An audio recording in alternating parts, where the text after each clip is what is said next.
Bismillahirrahmanirrahim. Assalamualaikum warahmatullahi wabarakatuh. Alhamdulillahirrabbilalamin. Selamat datang teman-teman mahasiswa yang ingin belajar akuntansi. Kali ini bertemu dengan saya Nofri Suhardianto yang akan memandu teman-teman mahasiswa untuk belajar pengantar akuntansi 1 dan atau akuntansi dasar. Jadi materi yang akan kami paparkan pada kesempatan kali ini sesuai dengan kurikulum pengantar akuntansi 1 maupun akuntansi dasar. Dan sebagai kelanjutan dari belajar melalui video presentasi ini, teman-teman mahasiswa sangat diharapkan untuk belajar lagi dengan membaca buku, mengerjakan latihan soal, berdiskusi dengan kawan sejawat mahasiswa, maupun mengikuti video presentasi yang tersedia di YouTube maupun di sumber-sumber belajar lainnya. Sehingga video presentasi ini bukan satu-satunya sumber belajar bagi kawan-kawan mahasiswa. Selamat belajar dan mari kita ikuti materi pada kesempatan kali ini.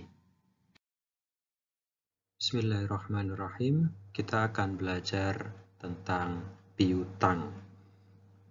Materi ini disarikan dari beberapa referensi. Yang terakhir, saya mengambil atau menyarikan materi ini dari buku Accounting Warren Rifes tahun 2019 edisi 26 dari bab 9. Ada beberapa capaian pembelajaran yang akan kita sampaikan, yang akan kita targetkan dari diskusi pada kesempatan ini. Yang pertama, mahasiswa sangat diharapkan bisa menjelaskan hal-hal umum terkait piutang, klasifikasi piutang secara umum, kemudian bagaimana mengendalikan piutang, mengembangkan pengendalian internal piutang, yang ini sangat penting untuk sistem informasi akuntansi.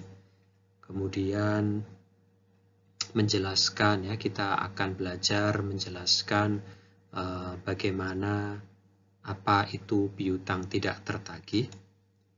Kemudian tentu harus bisa membuat jurnal terkait dengan piutang tidak tertagih.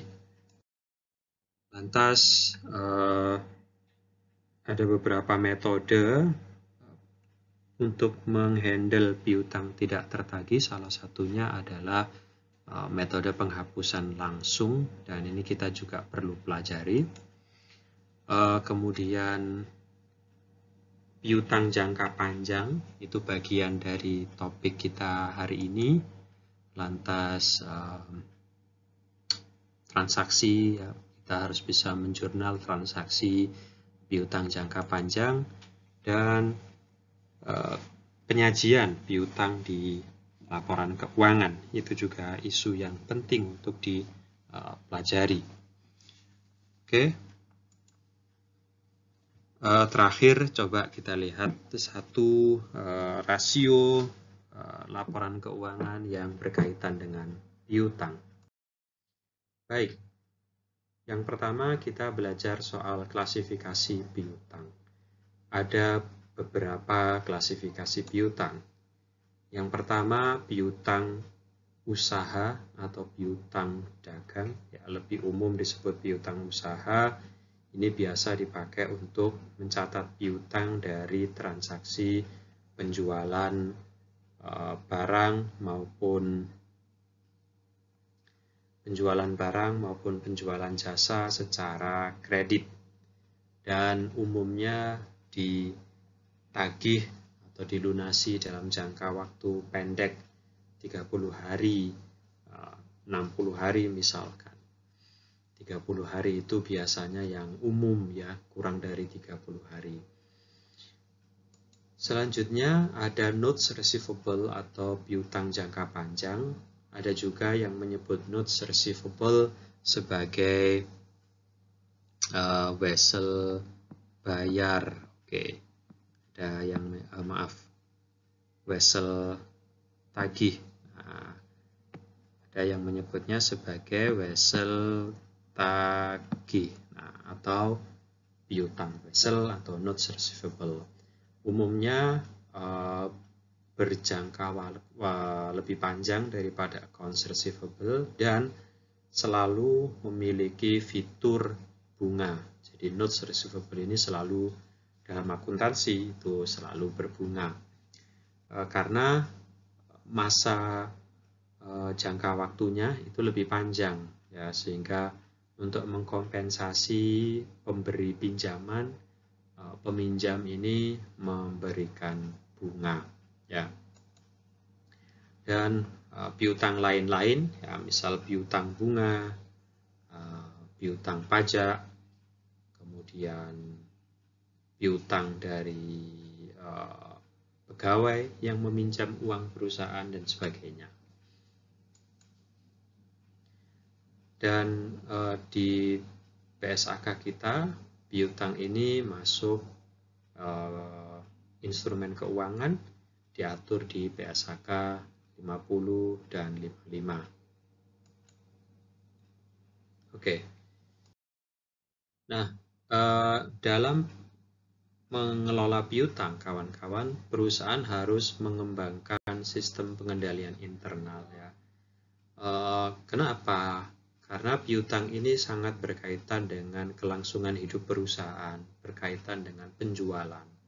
Karena piutang yang kita sedang bahas ini lebih dekat dengan piutang usaha yang muncul akibat transaksi penjualan barang dagangan, dan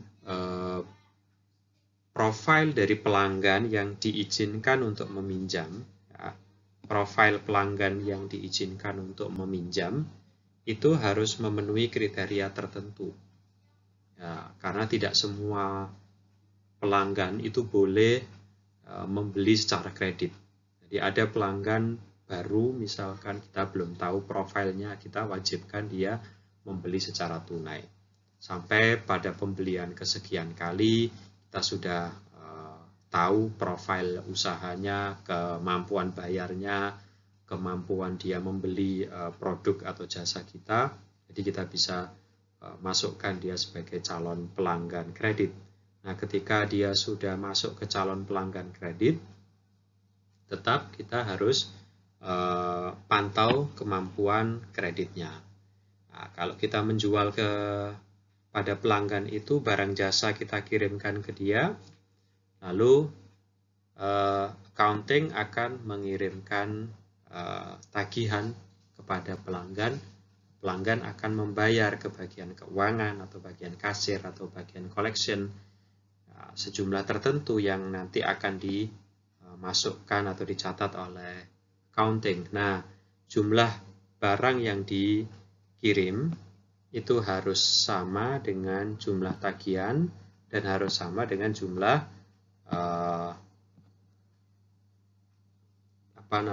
pelunasan yang dilakukan oleh pelanggan, yaitu contoh kecil pengendalian internal piutang. Nah, selanjutnya adalah karena tidak semua piutang itu bisa ditagih, jadi perusahaan perlu mengantisipasi sejumlah piutang tidak bisa ditagih. Dalam bisnis ya, dalam real bisnis, piutang itu bisa juga piutang itu bisa juga digunakan untuk memperoleh kas lebih cepat. Jadi kalau perusahaan merasa menunggu pelunasan dari pelanggan itu terlalu lama, perusahaan bisa dalam tanda kutip menjual piutangnya ke pihak lain. Dalam bahasa bisnis disebut dengan factoring. Jadi factoring itu menjual piutang kepada pihak lain. Ya, biasanya lembaga keuangan, misalkan bank. Nah, sehingga pelanggan nanti melunasi piutangnya bisa melalui perusahaan, bisa langsung ke bank gitu. Intinya si perusahaan itu akan memperoleh kas lebih cepat dari bank. Ini seperti menjual arisan ya. Kalau menunggu dapat giliran arisan itu mungkin agak lama. Cara tercepatnya adalah menjual arisan, jadi menjual haknya dia. Jadi Anda bisa menjual arisan kepada kawan Anda yang hari ini dapat gitu, supaya Anda ambil uangnya dia, nanti giliran Anda akan diambil oleh kawan Anda itu. Nah, tentu ada biaya ya, tentu ada biaya karena kawan Anda yang harusnya hari ini dapat merelakan haknya untuk ditunda. Nah, itu ada biaya. Oke, jadi penjualan piutang untuk mempercepat pelunasan, mempercepat perolehan kas itu akan disebut dengan factoring, dan ini lazim di dunia perbankan terutama. Nah, piutang yang tidak tertagih ini ada treatmentnya, kawan-kawan. Jadi tidak semua piutang itu lancar tertagih. Kita di akuntansi itu mengenal yang disebut dengan prinsip konservatisme. Oke, prinsip konservatisme. Apa prinsip konservatisme ini? Atau prinsip prudence ya, sebagian menyebutnya dengan prudence. Oke. Prudence adalah atau konservatisme adalah prinsip kehati-hatian.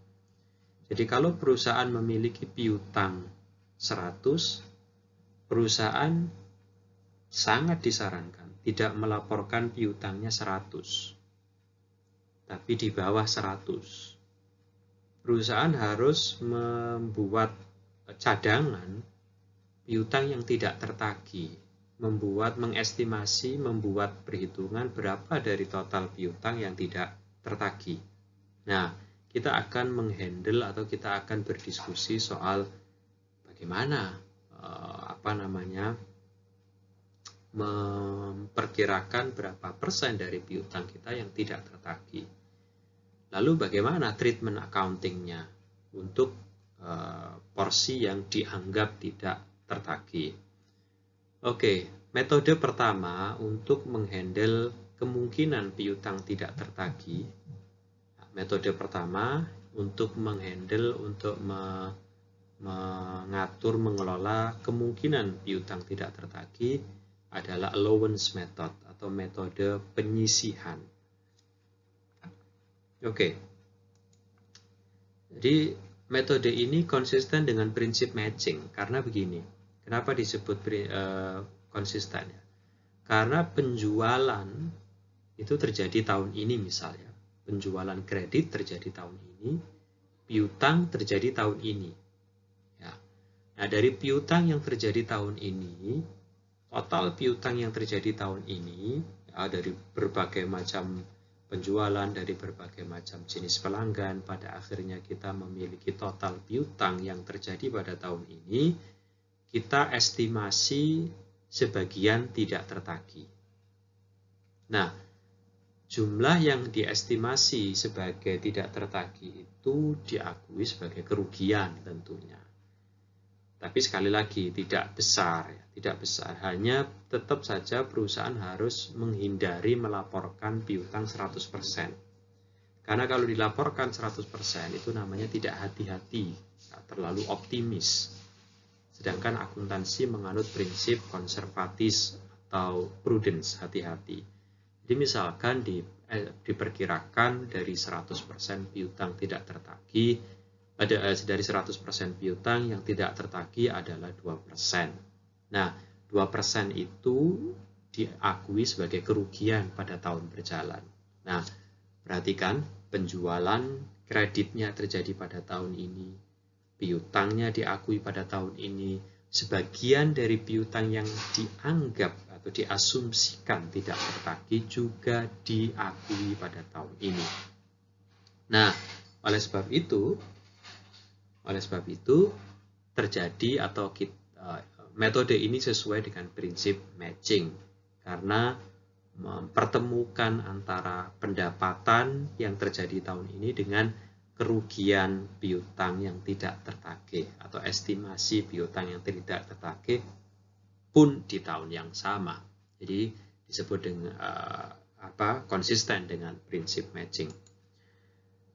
Yang kedua, tentu manajemen harus membuat estimasi dari besarnya total piutang tadi, mana yang mungkin tidak tertagih. Ya, tinggal membuat estimasinya bagaimana itu nanti kita bicarakan di bagian berikutnya. Tapi harus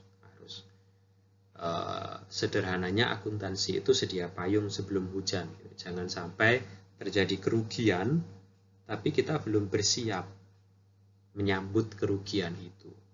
Atau yang paling bahaya adalah kita optimis melaporkan piutang 100%, lalu itu meningkatkan total aset kita kelihatan bagus di mata investor berinvestasi di perusahaan kita, padahal misalkan dari total aset piutang yang kita miliki tidak semua tertagih. Nah, pada akhirnya informasi yang kita sajikan kepada investor itu dianggap tidak benar atau dianggap terlalu optimistik gitu ya.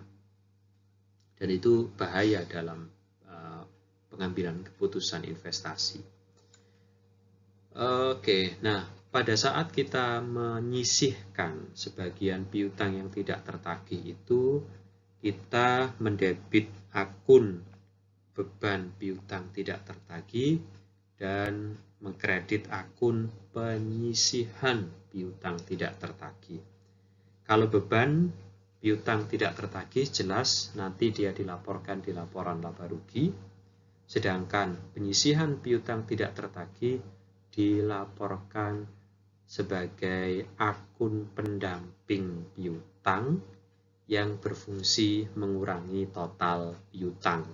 Jadi kalau tadi kembali ke contoh piutang 100 lalu 2% dianggap tidak tertagih, maka piutang dilaporkan 100 kemudian dikurangi dengan penyisihan piutang tidak tertagih 2 sehingga piutang neto bersih setelah dikurangi penyisihan sama dengan 98 dan itu yang dilaporkan di laporan keuangan.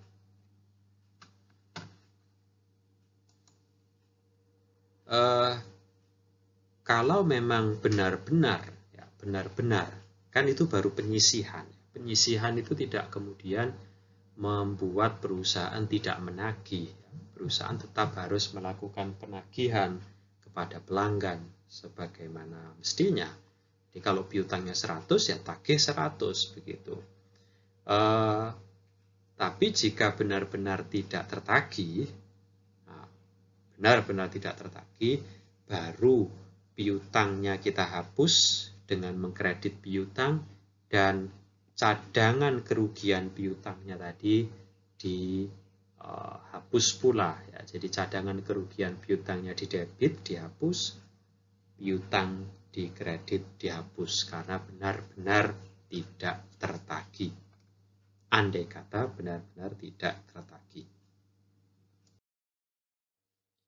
Oke, kita lihat sebuah contoh, misalkan Cynthia mengestimasi bahwa sejumlah 4.000 dari 105.000 piutang itu tidak tertagih.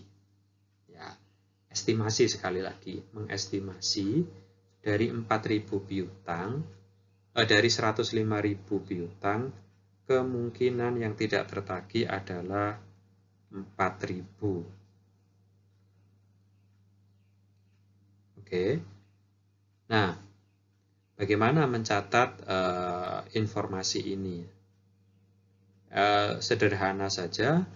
Jadi kita tadi sudah diajari, kita akan mendebet beban kerugian piutang dan mengkredit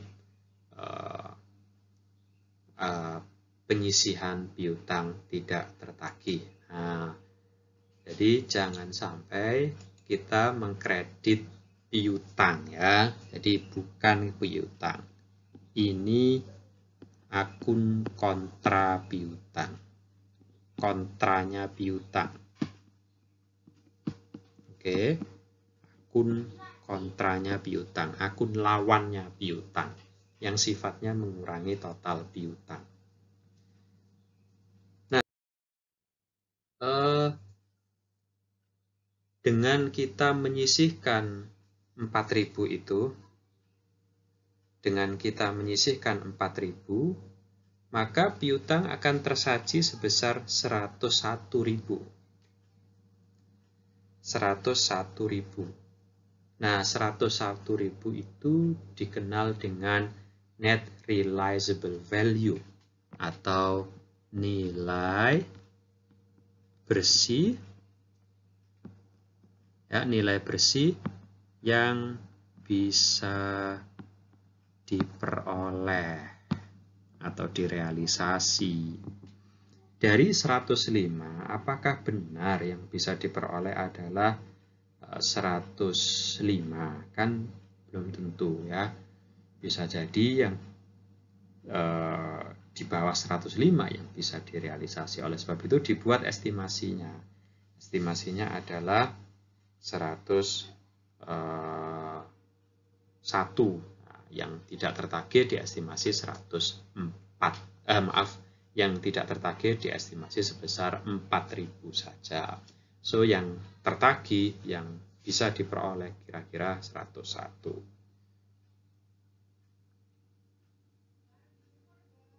Oke.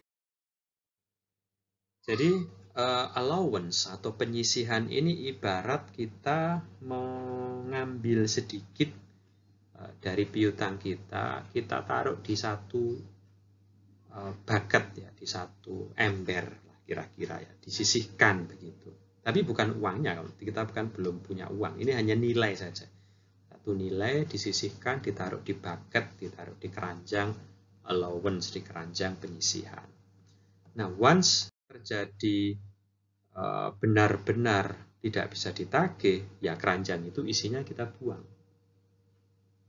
Jadi dari total piutang kita ambil sebagian nilainya, kita masukkan di keranjang sebagai cadangan kerugian piutang. In case terjadi kerugian piutang, baru isi keranjang itu dibuang. Oke. Nah, jadi total piutang satu bak besar diambil sedikit, dimasukkan ke dalam ember kecil penyisihan piutang. Ya. Lalu jika benar-benar tidak tertagih, nilai penyisihan itu dihapus.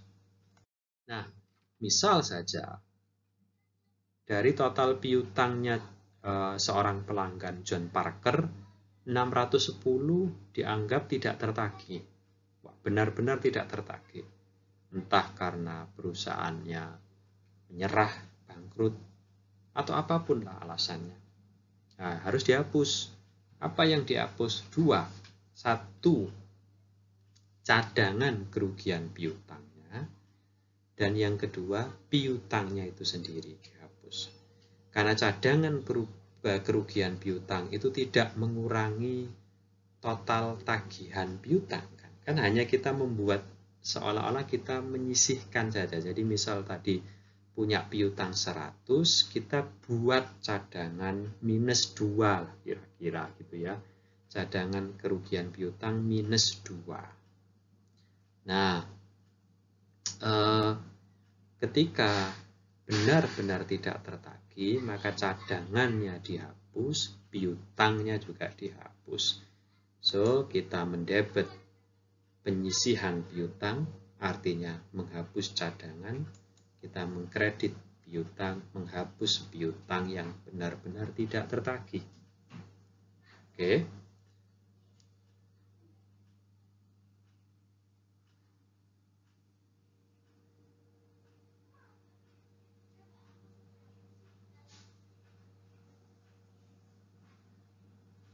Nah, oke, kita lanjutkan. bagaimana jika ternyata piutang yang sudah terlanjur dihapus bisa ditagih? Nah, piutang yang sudah terlanjur dihapus bisa ditagih. Ya sudah, piutangnya kita pulihkan. Piutangnya kita munculkan lagi dengan mendebit piutang. Penyisihan piutangnya kita munculkan kembali dengan mengkredit piutang. Nah, itu ibarat kata yin dan yang gitu ya. Piutangnya kita munculkan, penyisihan piutangnya juga kita munculkan. Karena penyisihan piutang ini tidak mengurangi nilai piutang dalam arti sesungguhnya. Itu hanya mencadangkan kemungkinan piutang tidak tertagih. Kemungkinan. Tapi dalam penyajian, dalam presentasi, kita sajikan neto. Memang piutang dikurangi penyisihan piutang. Tapi sesungguhnya penyisihan piutang itu tidak mengurangi piutang. Piutang tetap 100 ya 100, tagih ke pelanggan ya 100. Sistem kita mencatat ya 100. Tapi kita harus menyajikan buffer, cadangan, kemungkinan piutang tidak tertagih. Nah, yang nanti penyajiannya akan mengurangi penyajiannya. Presentasinya memang penyisian ini akan mengurangi total piutang. Gitu ya. Nah, jadi kita setelah itu kita baru terima kasnya. Ya, terima kasnya misalkan 610 tadi kita terima. Loh Pak, bagaimana ketika piutang ini dilunasi? Bagaimana dengan penyisiannya? Ya nggak apa-apa, penyisiannya tetap di situ. Penyisian tidak akan dihapus sebelum piutangnya terhapus atau apa karena tidak bisa dilunasi. Jadi ketika ini betapa konservatifnya akuntansi ya. Ketika piutangnya ada, harus dibuat cadangan kerugian piutang. Ketika piutangnya dihapus, maka cadangannya juga harus dihapus. Ketika piutangnya dipulihkan, piutangnya muncul lagi, cadangan kerugiannya piutang ini muncul lagi. Tapi ketika piutang ini dilunasi secara normal dilunasi, piutangnya habis karena dilunasi, cadangannya ini tetap di situ. Tetap di laporan keuangan, tidak akan dihapus. Itu bentuk menunjukkan akuntansi sangat konservatif. Untuk apa? Menjaga kepentingan investor dari overestimasi, overekspektasi terhadap informasi yang dimiliki, aset yang dimiliki perusahaan. Ya, itu filosofinya. Sehingga ketika piutang dilunasi, terima kasnya piutangnya dihapus karena lunas, cadangan kerugiannya piutang, Pak. Tetap saja biarkan, nggak usah disentuh. Cadangan kerugian piutang itu munculnya karena kita membuat penyisihan, terhapusnya karena piutangnya dihapus akibat gagal bayar. Tapi kalau dihapus karena lunas, ya cadangan kerugian piutang tidak akan terhapus, tetap di laporan keuangan. Tambah gede dong Pak. Iya, tambah besar. Tapi dia akan terhapus ketika ada benar-benar piutang yang terhapus ya. Nah, tapi bagaimana manajemennya nanti kita lihat lebih detail. Sekarang bagaimana membuat estimasinya? Membuat estimasi piutang yang tidak tertagih ini bagaimana caranya? Cara yang pertama adalah dari persentase penjualan kredit. Persentase penjualan kredit.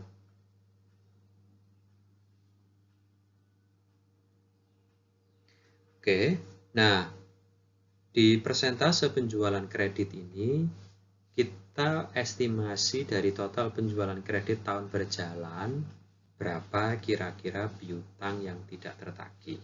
Itu saja. Misalkan dari 300.000 penjualan kredit, ya 300.000 itu membentuk piutang semuanya, 1% diasumsikan tidak tertagih. Berarti yang dicadangkan sebagai kerugian piutang adalah 3.000. Nah, kalau begitu kita mendebit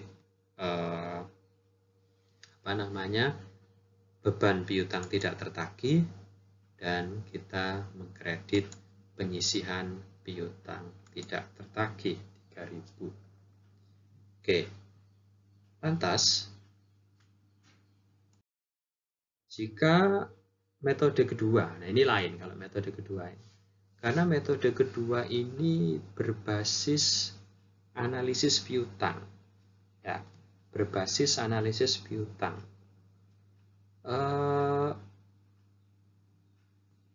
Misal begini ya.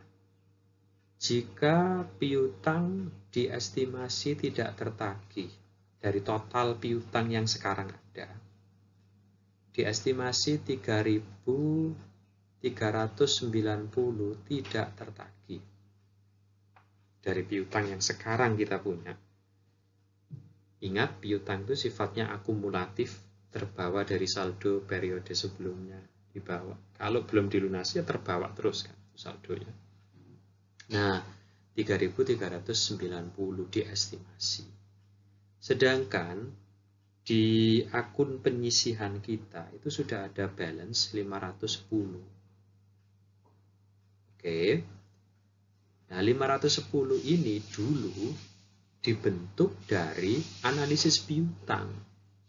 Yang mungkin piutangnya masih ada di tempat kita periode ini. 510 itu mungkin dibuat periode lalu. Nah, si piutang yang bandel itu masih ada di periode sekarang. Bisa masih ada, bisa mungkin sudah lunas, kita nggak tahu. Tapi karena sifat akumulasinya piutang, analisis piutang pada periode saat ini itu menghasilkan estimasi piutang tidak tertagih 3.390 kalau penyisihan piutang kita sudah ada balance 510 yang itu bawaan dari periode sebelumnya, maka kita tinggal nambahi sisanya, jadi membuat cadangan atas selisihnya saja, yaitu 2.880. Kenapa begitu? Karena sifat piutang yang akumulatif. Jangan-jangan dari yang kita cadangkan tahun ini sudah pernah dicadangkan tahun lalu. Jadi nggak usah double cadangannya, cukup. Oke, sudah ada berapa? 510 ya, sudah kita tambahi menjadi 2880 supaya menjadi 3390.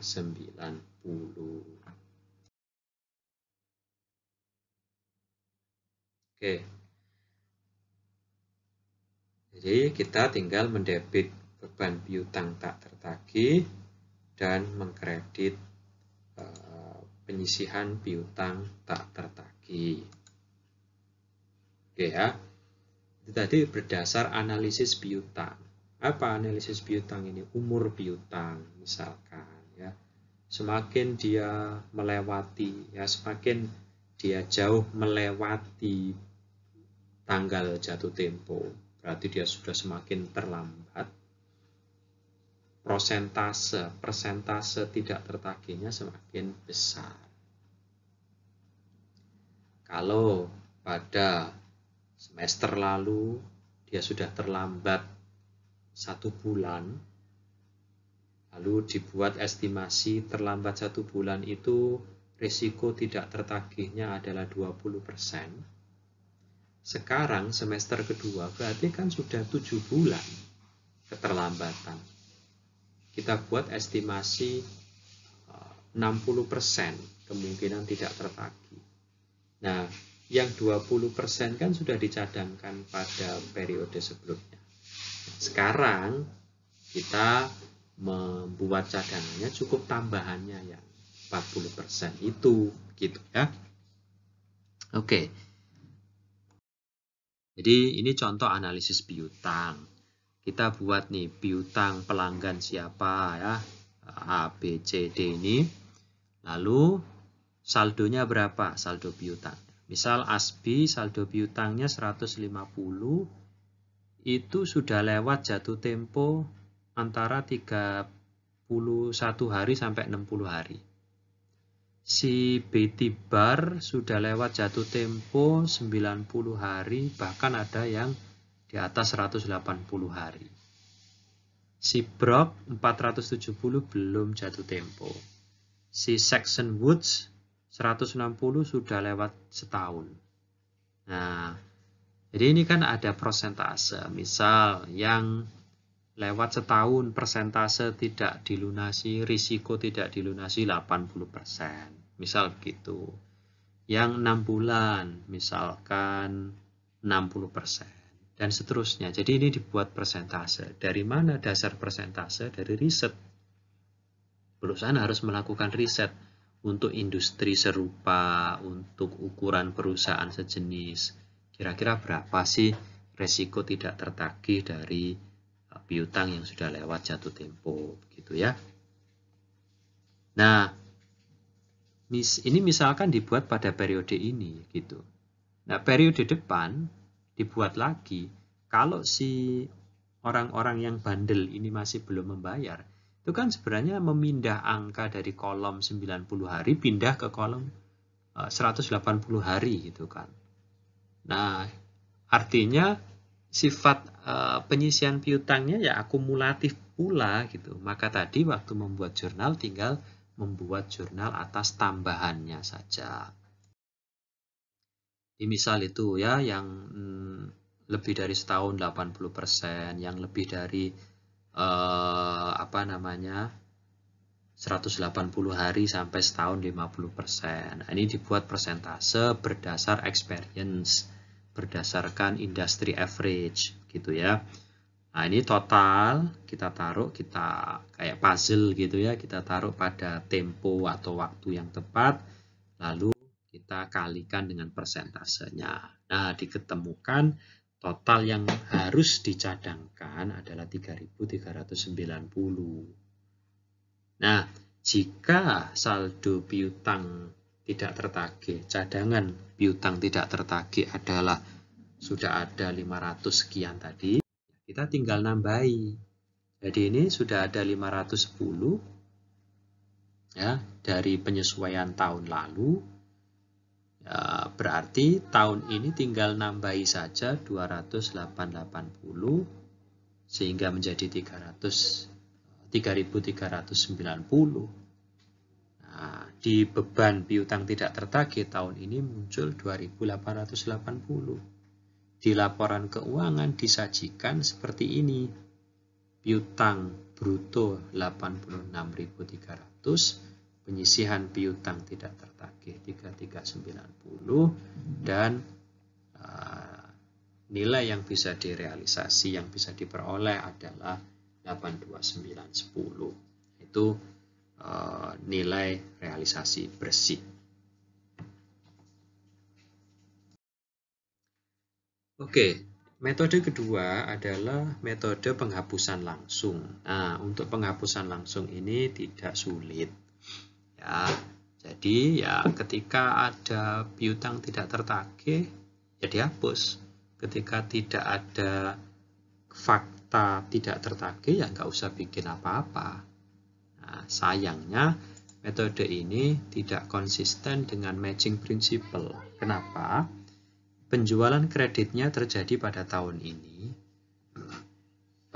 Fakta tidak tertagihnya bisa jadi muncul 2 tahun lagi.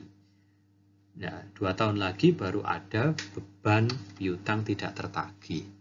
Padahal penjualannya atau pendapatannya muncul 2 tahun sebelumnya. Sehingga itu tidak match. Kan harusnya matching, pendapatan dan beban bertemu pada periode yang sama.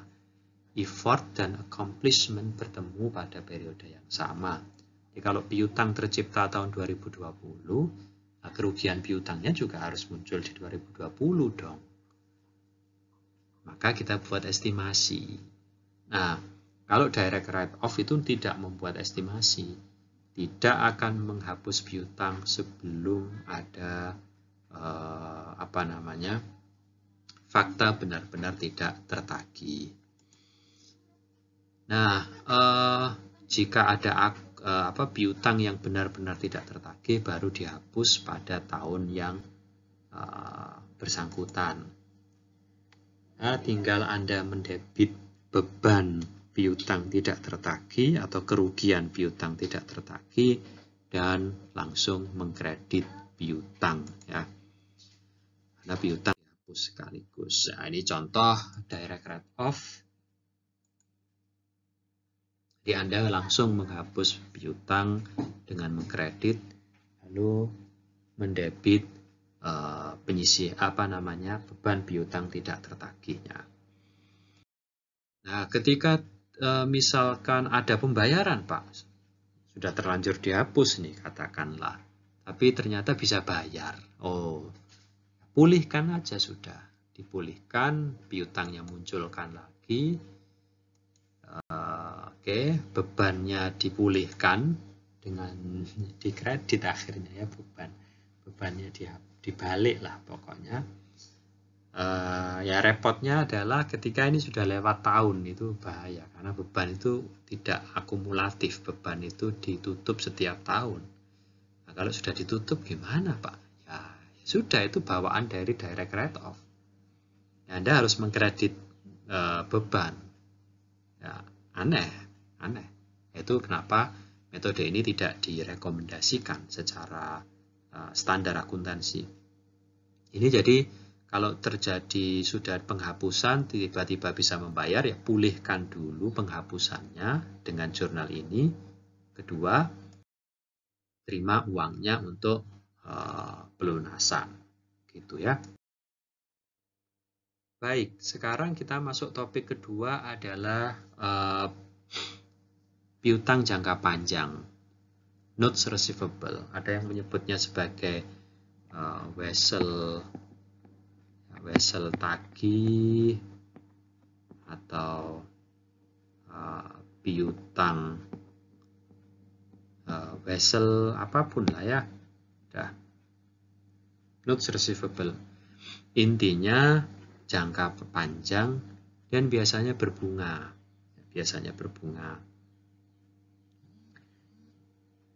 Oke.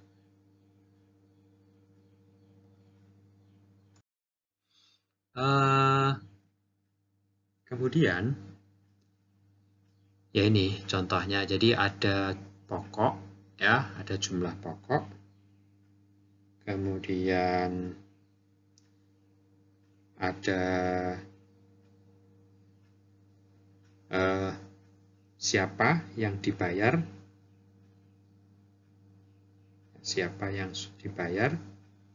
kemudian tentu tanggal lokasi kontraknya, tanggal, dan bunga, ini penting. Lalu jumlah pokoknya ya.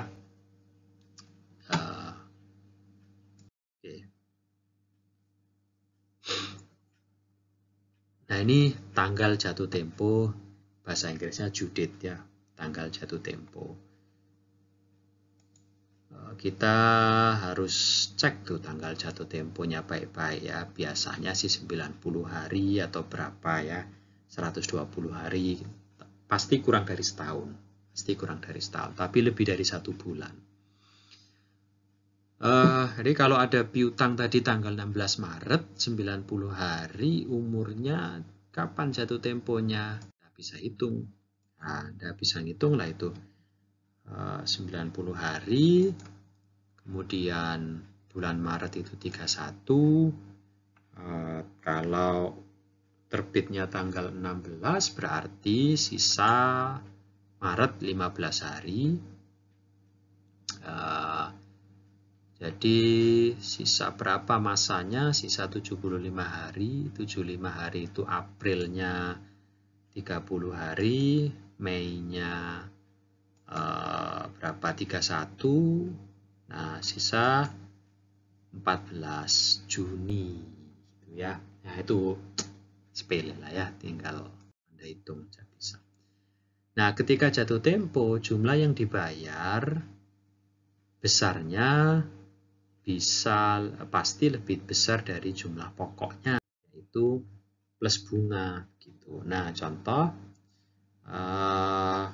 perusahaan ini menerima atau memberi piutang ya 6.000 dengan bunga 12% per tahun. Ingat, semua bunga ini per tahun.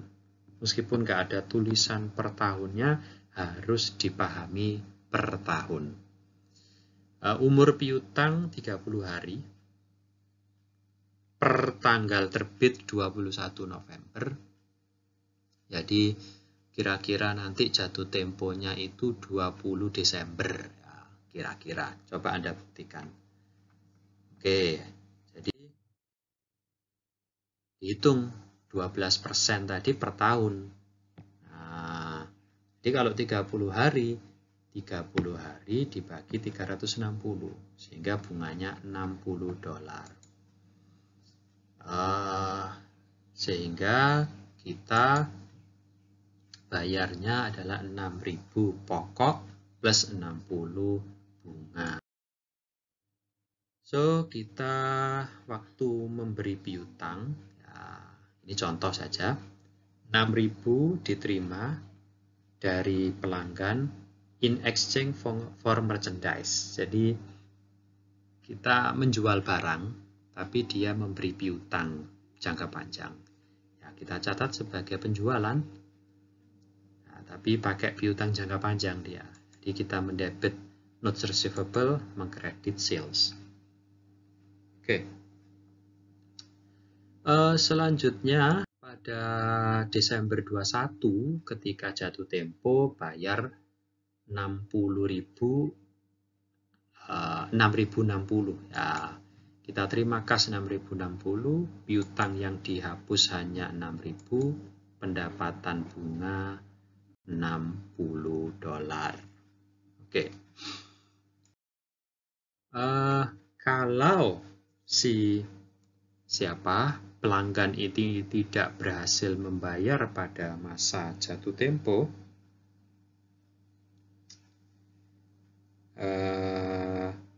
maka piutangnya harus di dishonor. Ya, dishonor harus diturunkan levelnya menjadi piutang yang tidak terhormat. Dan total piutangnya itu menjadi total piutang vesselnya, ya, total piutang vesselnya tadi 6.060 dipindah menjadi piutang usaha. Kenapa piutang usaha ini disebut dishonor note?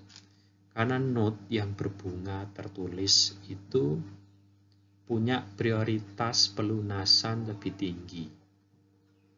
Nah, punya prioritas pelunasan lebih tinggi. Ketika di dishonor itu dia menjadi warga kelas 2 lah kira-kira begitu ya, menjadi tidak terhormat, menjadi punya kemungkinan pelunasan yang lebih rendah. Oke, contoh yang lain, ada note 90 hari 12% bunganya diterima dari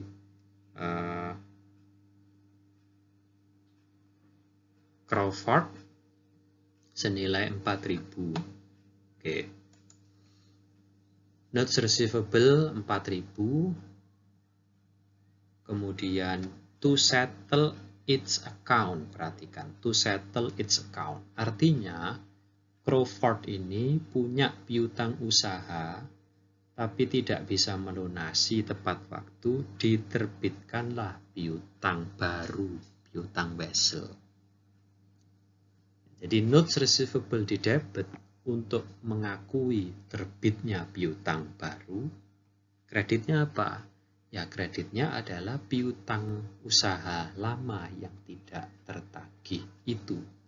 Jadi kita mengkredit accounts receivable. Gitu ya. Misalkan, oh ya, sudah lewat nih, tadi kan November ya, di tengah-tengah periode akuntansi atau di akhir periode akuntansi tanggal 31 Desember, kita akan membuat laporan keuangan. Nah, kita hitung berapa piutang, sudah tahu. Kita hitung juga apakah kita sudah berhak mendapatkan pendapatan bunga. Ya sudah, karena kita sudah take for while untuk waiting, untuk nunggu uang kita dipakai dia. Sudah, karena kita sudah kerja,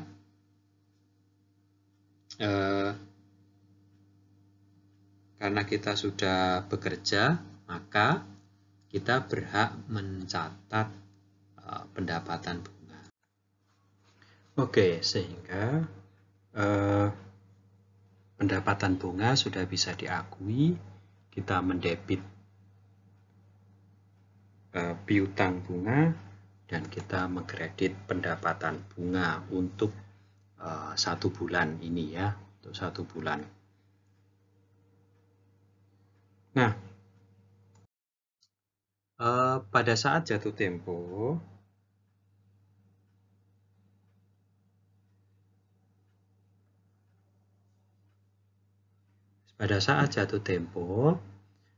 kita menerima dari pelanggan tadi total 4.000 pokok plus bunga 120, itu kas yang diterima.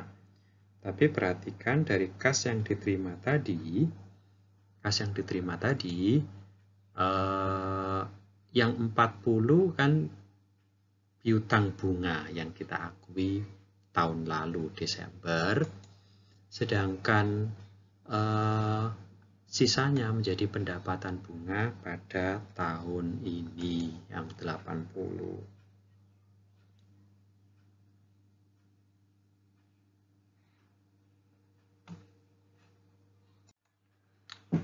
Oke ya, jadi terima semua lunas pada Maret tanggal 1. Yang 80 adalah pendapatan bunga tahun ini, yang 40 adalah sudah menjadi pendapatan tahun lalu, sehingga pada tahun lalu diakui piutang bunga, 4.000 piutang yang dilunasi ya. Oke. Nah, di laporan keuangan disajikan sebagai berikut.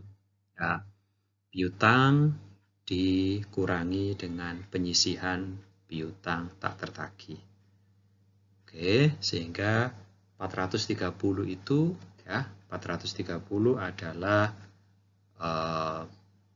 piutang yang net realizable value yang bisa diperkirakan bisa diperoleh kembali. Oke, satu terakhir adalah perputaran piutang. Kawan-kawan nanti bisa melihat bagaimana menghitung rasio perputaran piutang, yaitu net sales dibagi rata-rata piutang. Misal ini net sales ada tahun 2006, rata-rata piutang bisa diambil dari saldo awal tahun ditambah saldo akhir tahun dibagi 2. Nah, itu Anda bisa lihat tahun 2005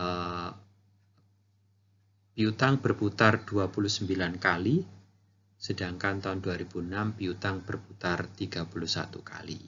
Semakin besar perputaran piutang itu semakin baik.